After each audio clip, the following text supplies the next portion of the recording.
नमस्कार, मी अनुराधा सनगर. जनवार्तामध्ये आपल्या सर्वांचं स्वागत. पाहूया पुण्यातील काही विशेष घडामोडी.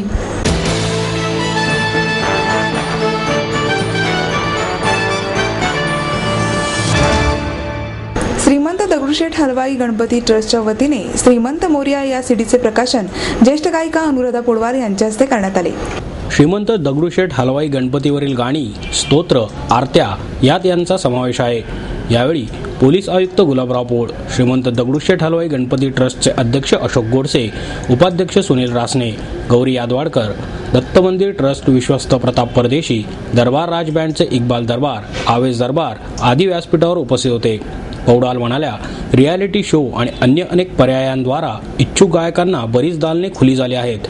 त्यामुळे प्रत्येकजण आपली सर्जनशीलता दाखवण्यासाठी काहीतरी करत असतो. त्यातूनच रिमेकचा जन्म झाला आहे. परंतु व्यक्तिशः मला ते आवडत नाही. एक गाणं बनवण्यासाठी खूप मेहनत असते. त्याची तोडमोड करणे योग्य नाही, परंतु त्याला रोखणार कोण, असा सवाल करून त्या पुढे म्हणाल्या, या सीडीच्या गाण्यामध्ये मला गायलाही मिळाले आणि प्रकाशनही माझ्याच हस्ते झाले. हे मी माझे सौभाग्य समजते.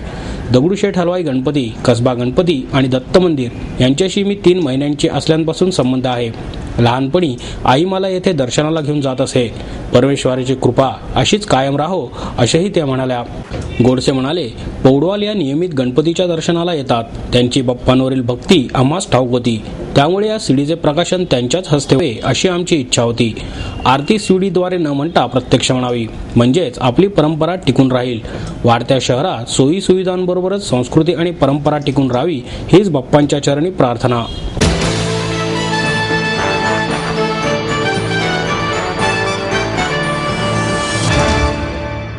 महागाई, शेतीचे प्रश्न या साऱ्याच पातळीवर आघाडी सरकार अपयशी ठरली आहे, अशी टीका भाजपचे प्रवक्ते माधव भंडारी यांनी केली.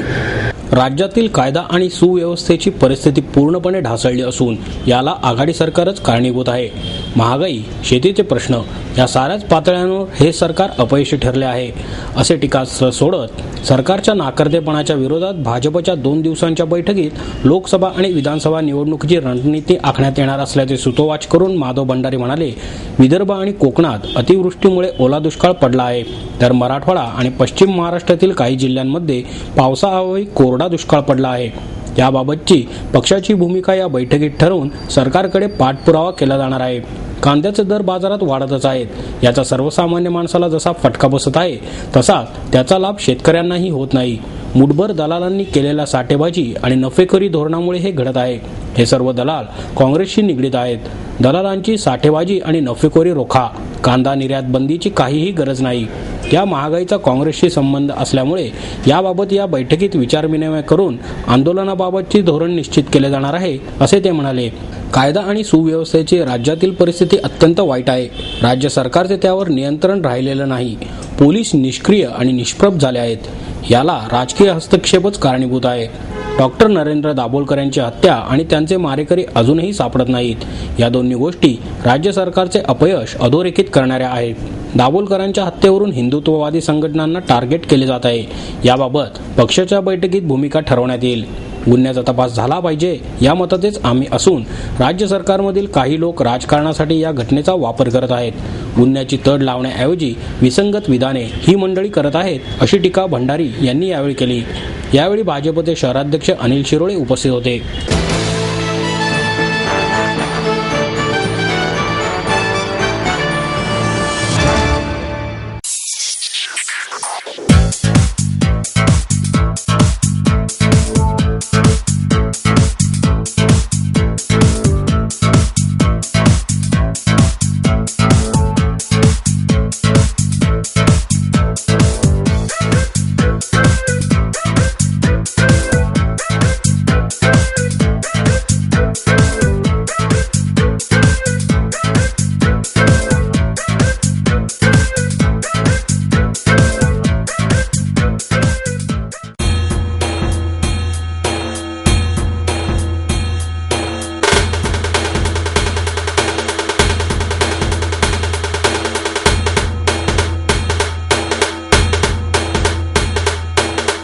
माहेर सोडून सासरी आले. इथे प्रेमाची, मायेची माणसं होती. पण माझं भविष्य सुरक्षित आहे याचा आनंद, आत्मविश्वास वाढवणारा होता. Samruddha Jeevan multistate multipurpose cooperative society limited. गुंतवणूक भावनांची, आनंद लक्षावधीचा. Samruddha Jeevan multistate multipurpose cooperative society limited.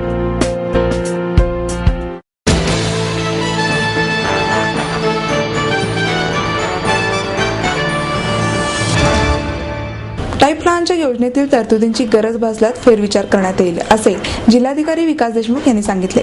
या योजनेतील उत्पन्नांची मर्यादा वाढवण्याची मागणी होत आहे. त्या पार्श्वभूमीवर देशमुख यांनी प्रशासनाची भूमिका स्पष्ट केली. प्रशासनाने जिल्ह्यात पाईपलाईनची योजना लागू केली आहे. पुणे जिल्ह्यासाठी लागू केलेली ही योजना आता राज्यातील सर्वच महापालिका आणि नगरपालिकांच्या क्षेत्रात लागू करण्याचा प्रस्ताव नगररचना विभागाने राज्य सरकारकडे सादर केला आहे. दरम्यान पुणे जिल्ह्यातील योजनेसाठी 1 लाख रुपयांची कमाल उत्पन्नांची अट आहे. त्यामुळे या योजनेचा लाभ अनेकांना घेता येत नसल्याचे आढळून आले असून ही मर्यादा वाढवण्याची मागणी करण्यात आली आहे. या संदर्भात विचारले असता या योजनेतील तरतुदींचा गरजेनुसार फेरविचार करण्यात येईल, असे देशमुख यांनी सांगितले. राजीव गांधी जीवनदायी विमा योजना पुणे जिल्ह्यातही लवकरच लागू करण्यात येणार असून त्याच्या पूर्वतयारीसाठी देशमुख यांच्या दालनात संबंधित विभागाच्या अधिकाऱ्यांची बैठक झाली. केशरी आणि पिवळ्या रेशन कार्ड धारकांना या योजनेनुसार आता 1 ते 1.5 लाख रुपयांचे विमा संरक्षण मिळणार आहे.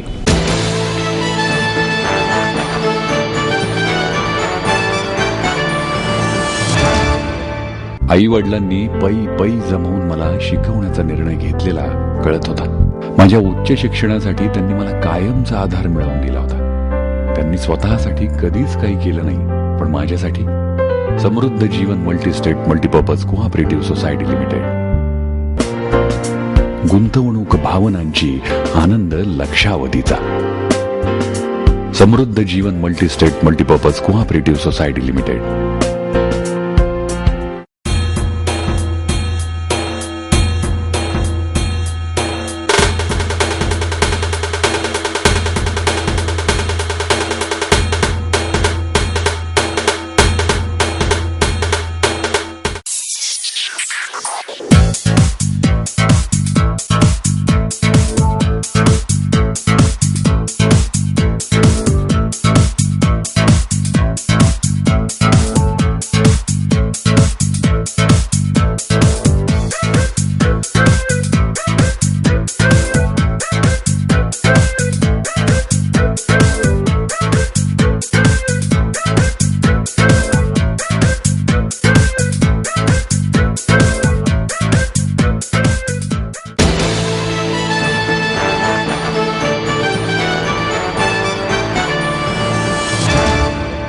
आजच्या शिक्षण व्यवस्थेतून आणि पाठ्यपुस्तकातून संत साहित्य हद्दपार होत आहे, असे मत ज्येष्ठ शिक्षणतज्ञ डॉक्टर न.म. जोशी यांनी व्यक्त केले.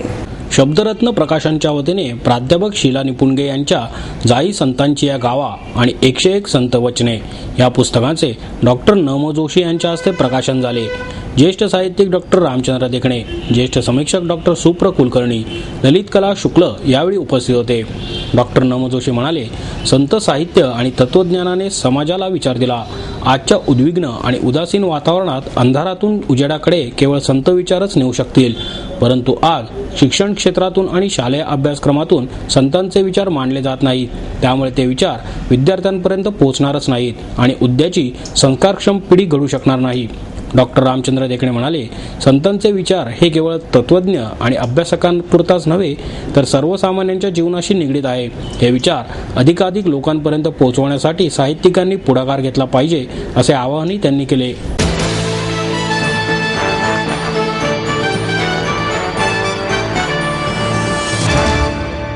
बोगस आदिवासींच्या घुसखोरी निषेधार्थ आदिवासी महासंघाच्या वतीने समाज विकासासाठी विराट मोर्चा काढण्यात आला.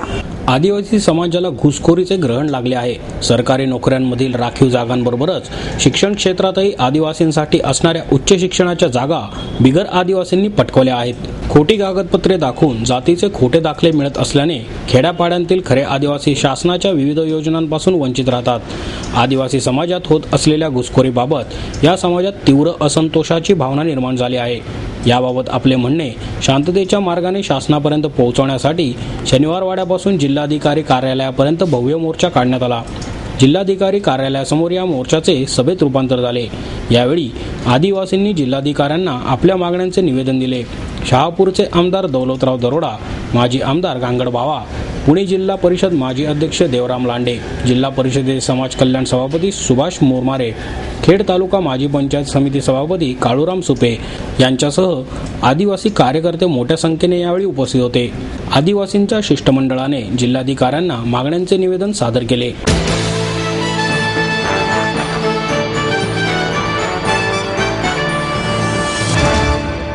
आपको देता है एडमिशन के साथ अपॉइंटमेंट लेटर भी. B civil, computers, electronics, electronic and telecommunications, IT and mechanical. MA computers, electronics, IT and mechanical, diploma engineering, mechanical and computer. MBA finance, HR and marketing. BCA, BBA, MBA and MCA for engineering और साथ ही D.Pharm, B.Pharm और M.Pharm भी. Siddhant international school CBSE from nursery to 5th standard. Siddhant college. Transport एवं hostel facility. 22 एकड़ का विशाल campus. AICT Delhi और Pune university द्वारा मान्यता प्राप्त.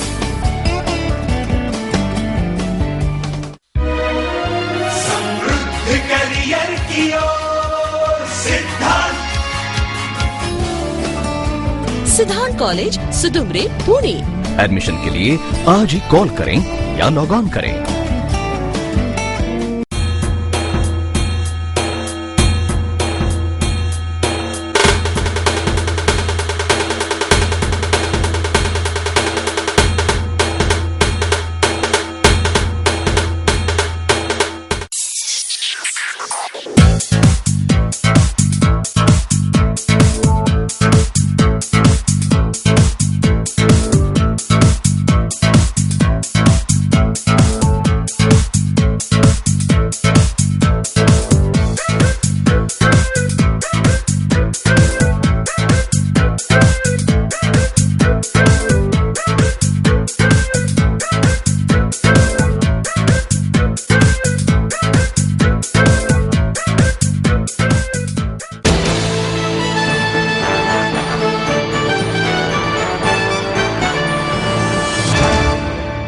श्रद्धेतूनच माणूस नकळतपणे अंधश्रद्धेकडे वळत आहे, अशी खंत महाराष्ट्र साहित्य परिषदेचे अध्यक्ष डॉक्टर प्र. शेजवलकर यांनी व्यक्त केली.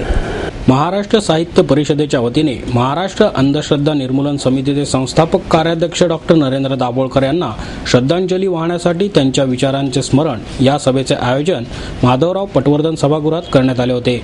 या कार्यक्रमात डॉक्टर शेजवलकर अध्यक्षस्थानी उपस्थित होते. यावेळी ज्येष्ठ कवयित्री अरुणा ढेरे, अखिल भारतीय मराठी नाट्य परिषदेच्या पुणे शाखेचे अध्यक्ष सुरेश देशमुख, सुभाष वारे, साधनाचे नवनिर्वाचित संपादक विनोद शिरसाट, साहित्यिक संजय भास्कर जोशी, माधवी वैद्य आदी उपस्थित होते. वैज्ञानिक, माहिती तंत्रज्ञानाची क्रांती असणाऱ्या आधुनिक जगात अंधश्रद्धा वाढत चालली असून ही अंधश्रद्धा वाढवण्याचे काम कोणीतरी मुद्दामहून करत आहे. आजचा समाज हा बुरसटलेला, सनातनी, जीर्णमतवादी आणि परंपरावादी आहे. श्रद्धा आणि अंधश्रद्धा यातील लक्ष्मणरेषा अंधुक होत असून श्रद्धेतूनच माणूस नकळतपणे अंधश्रद्धेकडे वळत आहे, अशी खंत डॉक्टर प्र. शेजवलकर यांनी यावेळी व्यक्त केली.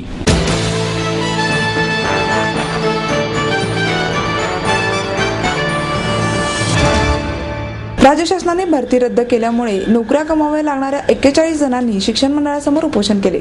राज्य शासनाची मान्यता न घेता जानेवारी ते जुलै 2012 या काळात सुमारे 41 शिक्षकेतर कर्मचाऱ्यांची भरती करण्यात आली होती. मात्र ही भरती बेकायदा असल्याची तक्रार झाल्याने शासनाने भरती स्थगित केली होती.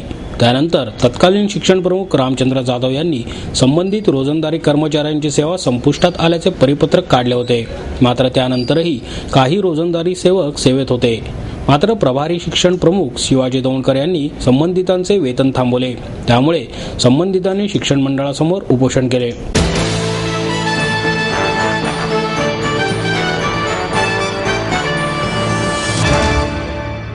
तरुण वाचकांसाठी ई बुक उपलब्ध करून देण्याची गरज असल्याचे मत ज्येष्ठ रंगकर्मी श्रीरंग गोडबोले यांनी व्यक्त केले. कॉन्टिनेंटल प्रकाशनच्या अमृत महोत्सवी वर्षानिमित्त लेखक कॅप्टन हेमंत कुलकर्णी यांच्या नको तेव्हा नको तिथे या दीर्घ कथा संग्रहाच्या प्रकाशन प्रसंगी ते बोलत होते. गोडबोले म्हणाले, कुठल्याही कला प्रवासाची सुरुवात ही अक्षरांपासून होते. मात्र आता मुद्रित कला मागे पडून इलेक्ट्रॉनिक माध्यमे पुढे येत असल्यामुळे तरुण वाचकांसाठी ई बुक उपलब्ध करून देण्याची गरज असल्याचे मत व्यक्त करून ते म्हणाले, लेखकाचा खरा उद्देश आपला अनुभव लोकांपर्यंत पोहोचवणे हा असतो. मुद्रित कला इलेक्ट्रॉनिक माध्यमात आणण्याचे काम आव्हानात्मक असेल असेही ते म्हणाले.